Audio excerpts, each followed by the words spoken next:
How can you tell if a man is a walking red flag or he's just a guy with a few quirks that has burning desire for you and really wants to be with you?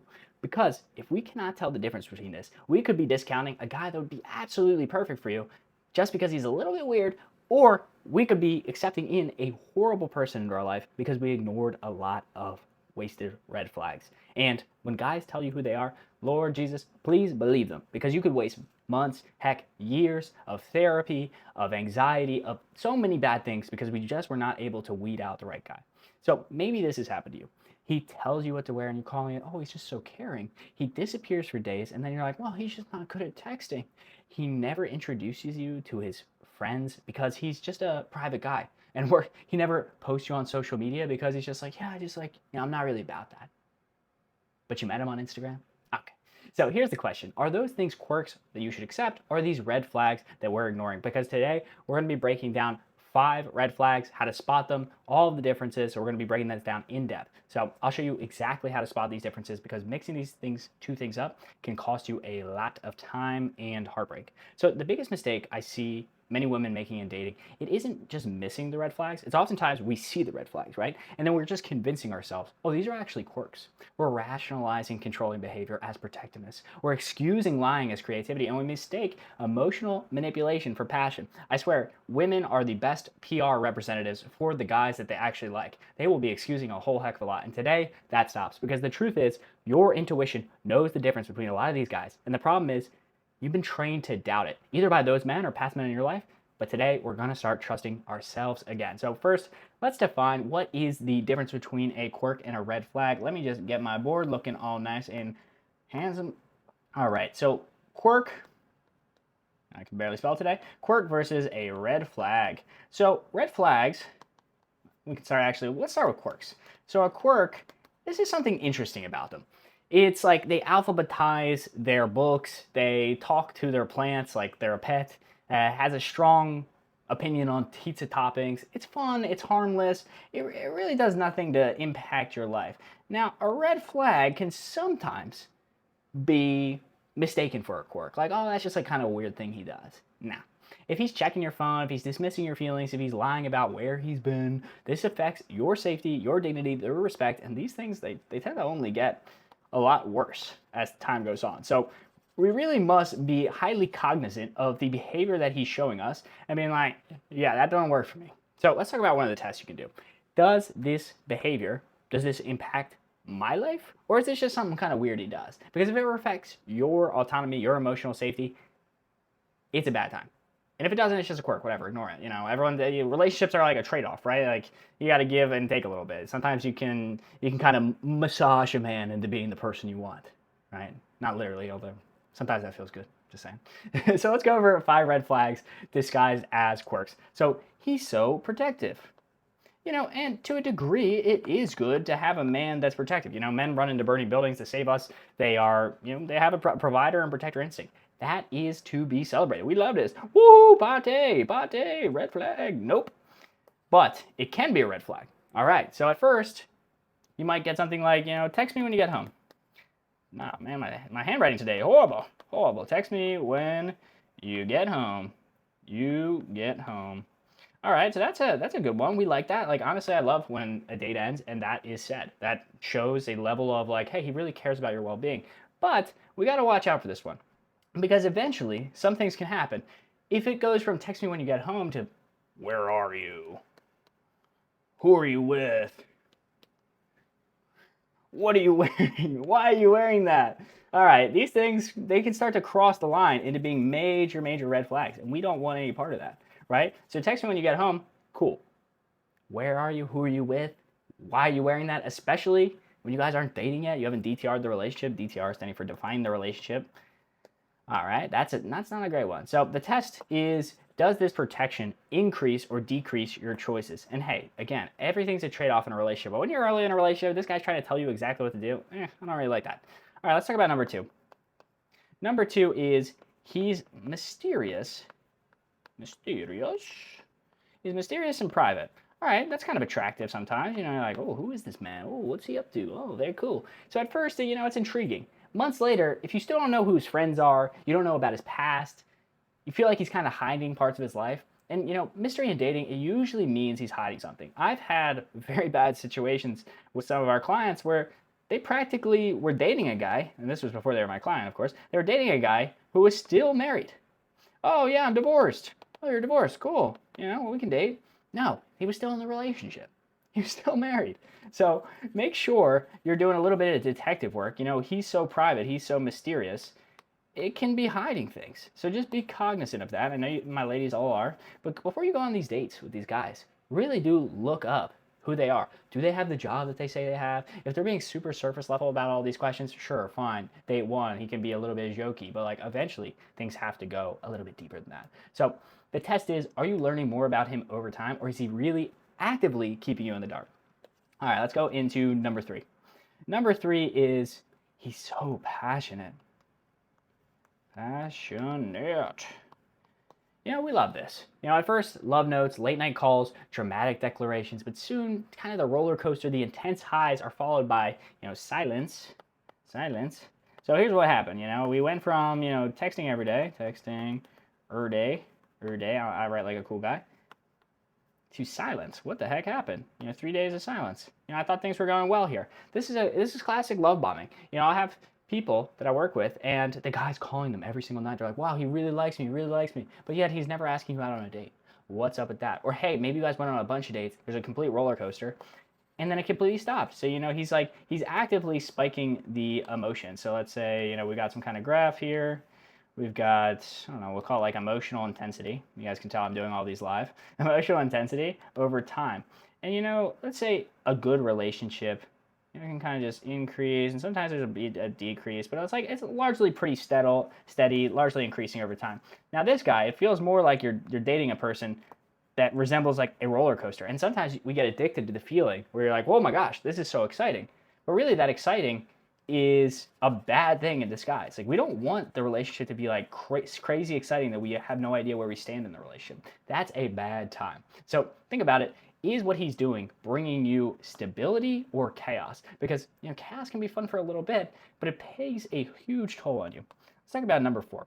Number 4 is he has big dreams. He's an entrepreneur. Hey, and as a fellow entrepreneur, I get it. Guys should pursue their passion. But at first, these things are very inspiring. He's an inspiration. But they can often be a bad sign. Because you may be dating a project. You may be dating a guy with potential, right? So if you're dating him and he's all talk, no action, it's fine to have big dreams. It's totally fine to have big dreams. Everybody has this. But if he's all talk, no action, always blaming other people, like, oh yeah, yeah, that business didn't work out, but because some guy screwed me over, but it's fine. I'm gonna get back at it. Are you on a dating show? Are you like dating a Love Island contestant? You want somebody that has a relative level of stability. So even if they're in kind of a more risky career, one, you have to ask yourself whether you want that risky career. You want to be dating somebody that has like a lot of, we'll call it frequency, a lot of up and downs in their career, or whether you want somebody more stable. And whether you actually believe that this guy can pull it off, right? Because sometimes you meet someone, you're like, yeah, they're going to be successful. Other times you're like, maybe. So just see whether he's actually building up towards his goals or he's fantasizing, and whether the goals he's stating actually seem reasonable to you, right? So that's number 4. He has a big dream, but he's not really actioning it. And that is a freaking red flag. Don't date these fake entrepreneurs, because a lot of times these guys can just be scammers. As an entrepreneur myself, I just see it all the time. He's not good at communication. This is a freaking classic one. I'm just going to put comms here. You guys know what I mean. He's not good at communication. So at first, you make excuses. He's just not a good texter. He's just not good at texting. Sorry, I'm making fun with love, guys. I'm making fun with love. He's not good at texting. Later, he's unavailable for anything that matters to you. You can't reach this guy. He's going to leave you on like delivered for 12 hours, right? Guys have their phone on them. Even the busiest guys I know have their phone on them 24/7. His poor communication is absolutely a choice.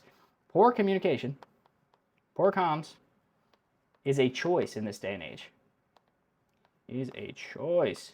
So if he's, typically what's happening, I wish I had another phone here, I actually do. He's seeing your phone and you say, oh, Text from Sarah. You know what? I'll put that down. I'm going to focus on something else. So if he's doing that for 12 hours, heck, even more hours, you know that it's not just that he's bad at texting. It's he's not communicating to you. And guys, again, it's so easy for me to be up here and be like, break up with this guy. But I know that there's a lot more nuance to these situations. So anytime you see one of these things, that's not like, maybe it's like a minor red flag, bring it up to them. Talk to him. And then if he's not actively growing, like he doesn't have a growth mindset, you're in a really bad spot and you likely want to reevaluate that relationship in general. So let's talk, now that we've talked about the red flags, let me turn my pen back on. I talked about the red flags. Let's talk about why so many smart women unfortunately end up ignoring these things because you're taught to be understanding. Society trains women to give people the benefit of the doubt, which makes, unfortunately, you a lot easier to manipulate. You're taught to invest in potential, especially if you're successful in business. You're like, buy low, sell high. You're like, oh, he's going to become so much better. I see the potential in him. But sometimes you don't want to. Like potential, especially for somebody that's not putting in the work, it doesn't make sense for you to invest in that person. Mistaking interest. So let's just go through these. One is you're taught to be understanding. To understand. I like to call this the potential trap. Potential trap. Boop. All right, number 2. This is mistaking intensity for love. Mistaking intense for love. This is getting kind of addicted to the crazy emotions instead of actually training yourself to be excited by consistency. Because movies, they sell chaos as romance. So you can, many times we'll confuse love bombing for serious caring. 3 is being afraid of being perceived as difficult. Afraid to be difficult. And this could be also afraid to put up boundaries. You're like, if I do that, if I define the relationship, he's gonna want to leave me. Guys, you need to define the relationship. Men know within 1 to 2 dates whether you're wife material. So if he's keeping you in this like gray zone, you're not being high maintenance. You're just following your instincts and you're being like, I feel like the guy that really likes me is actually going to be making dates. I feel like the guy that's liking me is actually going to be introducing me to his friends and family.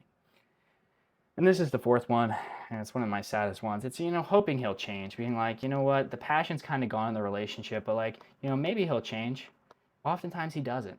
And this is why one of the big things, and we'll talk about this later, is dating a man that has a growth mindset, somebody that is really focused on actively changing their life. Like, yeah, if you see somebody has a growth mindset, yeah, sure, you can bet on a little bit of change. At the end of the day, we're always in a position where we have to take informed bets on people. And they're gonna grow with you. So think about, is this person likely to change? And then don't just follow your own gut, because we are so good at deceiving ourselves. Talk to a friend, talk to an advisor, hit me up, and be like, here's what's going on. Do you think he'll change? And I'll be like, probably no. Bottom line. So stop being afraid to be seen as difficult because you're probably being disrespectful. So let's talk about the red flag filter. So let's call it step 1 to detecting a lot of these red flags. So we've talked about the difference between red flags and quirks. We've talked about some common red flags. We've talked about why people mistake kind of this genuine interest or red flags for genuine interest. So let's talk about step 1 on how we can kind of recalibrate our brain to find these. So let's talk about tracking your, and I'm going to write this as a cool kid, your emotional state. Emotional state. So after each date, I want you to write down, do I feel calm or do I feel anxious? Do I feel secure or do I feel on edge? And developing a journaling practice will help you so much, especially if you're on like the anxious side of attachment, right? You want to just be like, do I constantly feel like I have to prove myself to them? Do I constantly feel like I have no idea where I stand in this relationship?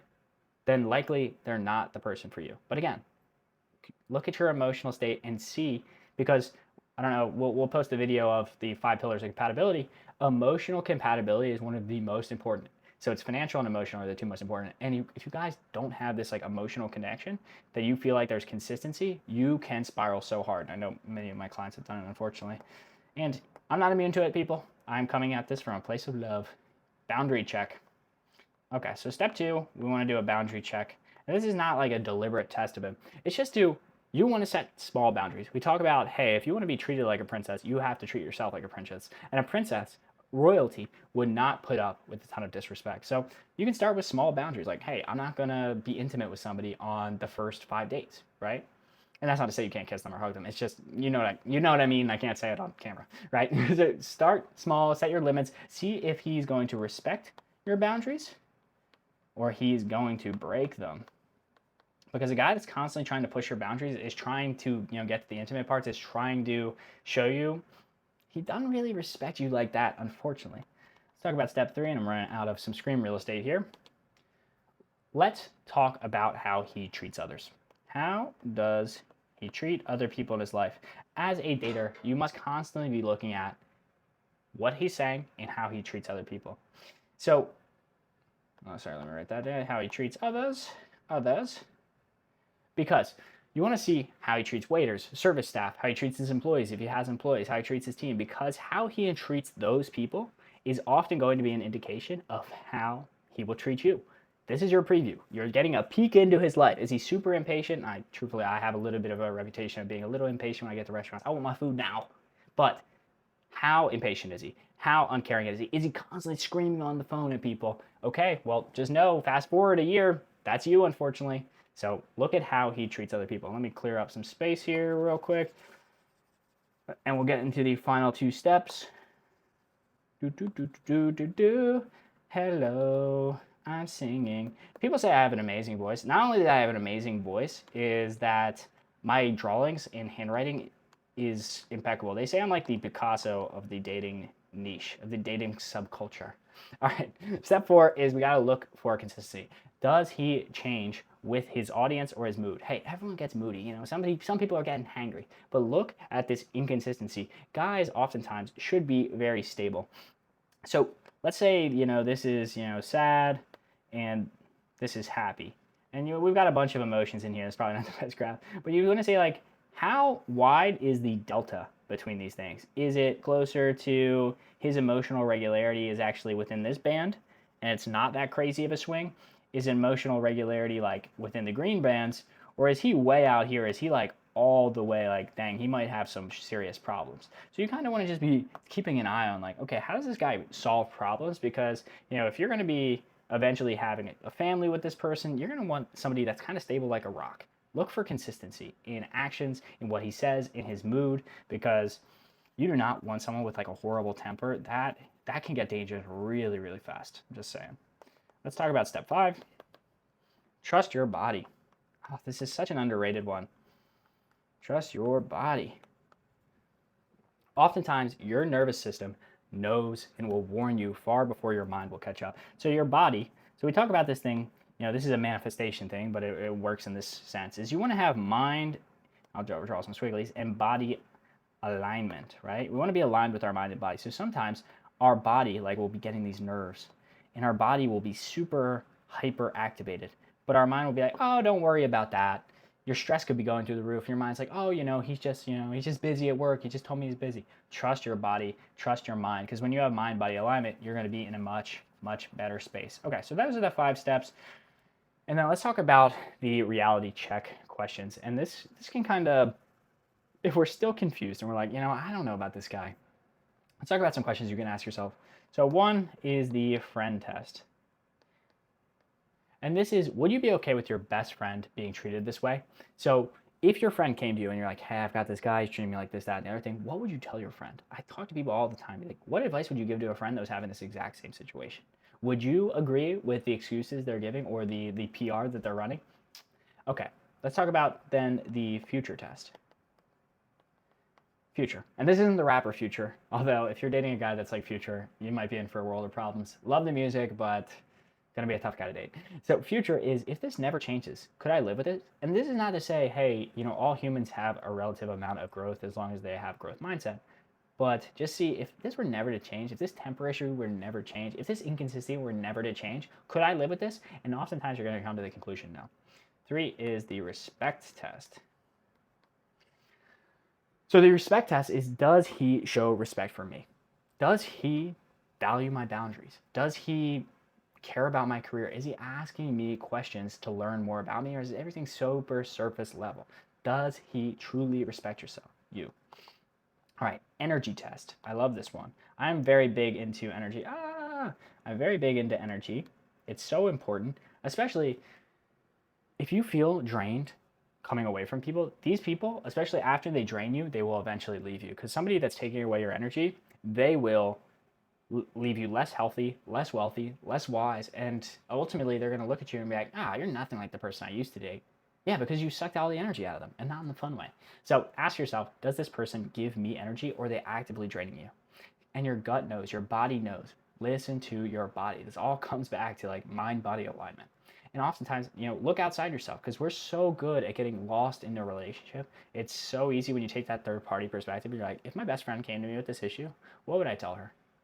So let's talk about how to respond to these red flags. And there is, a gradient of red flags. Again, it's super easy for me to come up here and be like, break up with him. But I know relationships are messy. It's two people working in space. So let's talk about how to respond to these red flags. This is why I like the longer form videos, because I'm allowed to have more nuance. In the short form, I have to be like way more, for lack of a better term, controversial.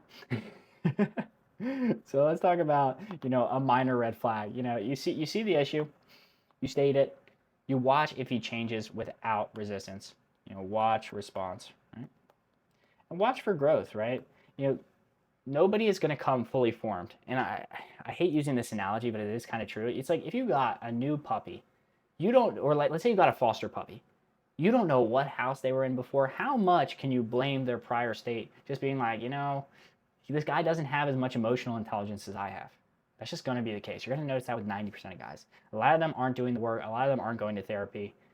So just know you're going to get guys a little bit in a rougher form. And this isn't to say like, hey, excuse all these red flags. It's just like, kind of differentiate, like, is this a minor red flag? Is this like a thing that kind of annoys me? Or is this something that's going to be major? Let's talk about major, right? So this is where you really need to remove yourself. This is not good. This is disappearing. This is you got to pull back your attention. It's not to say like things are going to get really bad, because we'll get into that. Actually, let's just get into that right now. So let's talk about dangerous. This is you must remove yourself. The faster the better. Reach out to friends, family, seek guidance. This, you got to get out. Get out right now. So minor, hey, we can deal with it. We bring it up to him. We want to watch his response. Major, you really need to talk about it, but you really should probably just pull back your attention and focus on new leads. Dangerous, like, hey, there ain't no conversation to have. You got to get out of there as soon as possible. So that's how to respond to the different red flags. Like, of course, there's nuance here. But for dangerous and major, there ain't no nuance. You have permission to leave the relationship. So let's talk about how do we prevent these things, because we talked about different tests. Let's talk about a few things you could do here. Unshakable standards, right? So let's have unshakable standards. So this would be like, write down your non-negotiable. These are anything that, hey, non-negotiable for me. If he raises, let's just say for you, it's like, hey, raising his voice in a screaming argument, or, doing anything really bad. Okay, those are non-negotiables for you. Another is you need to practice in your life saying no. And this is kind of goes with, standards, boundaries. Build the muscle in small ways so you can build it in big ways. Some people, heck, even have a tough time saying no if they get their order wrong. So let's say somebody gets your order wrong in a restaurant. Actually go and ask for it to be corrected. Try to practice being a little bit more assertive in your life. And some women, they're very assertive. So this isn't something you need to work on, but practice saying no. Do not let people walk all over you, because you will be training people that you do not have boundaries. 2 or 3, really, rather, is having your own life. Your partner cannot be everything. And one of the things that manipulators do, sorry to say that in a funny way, but I try to have fun here. One of the things manipulators do is they will try to knock out your support structure. So let's say you've got your family here. Let's call this the fam. We've got some friends here. Friends. They will try to remove them. They'll be like, oh, your family never kind of respects you. Or, oh, your friends, like, they're all a bunch of, like, rascals. So they'll try to get rid of these support structures that you have in your life. So this is why you must, so important to maintain your own life. If he can, don't be moving around your entire life so you can go hang out with this guy, because if he makes you depend on him for everything, you're going to be in a very bad spot. And the fuller your life is, the less likely you will tolerate poor treatment. And then finally, you're already doing this, but start studying healthy love. You know, you're watching this video, you're clearly interested in self-development. So see what respect looks like in action. Write down your ideal marriage or your ideal partnership and really think, is this something I want? And compare it to your current relationship. So let's talk about this finally. So quirks are for laughing over coffee. Red flags are really for walking away without apologies. And the right man, they won't have these giant red flags. Sure, they might have something minor that you need to discuss with them. Everyone is not perfect. That's just the way it is. Nobody's perfect, really. So the right man will not have these major red flags, will not have these dangerous red flags. And if they have quirks, hey, those are things you can grow to love, character you can trust, and trust yourself. Your peace is worth more than any relationship. Trust me on that.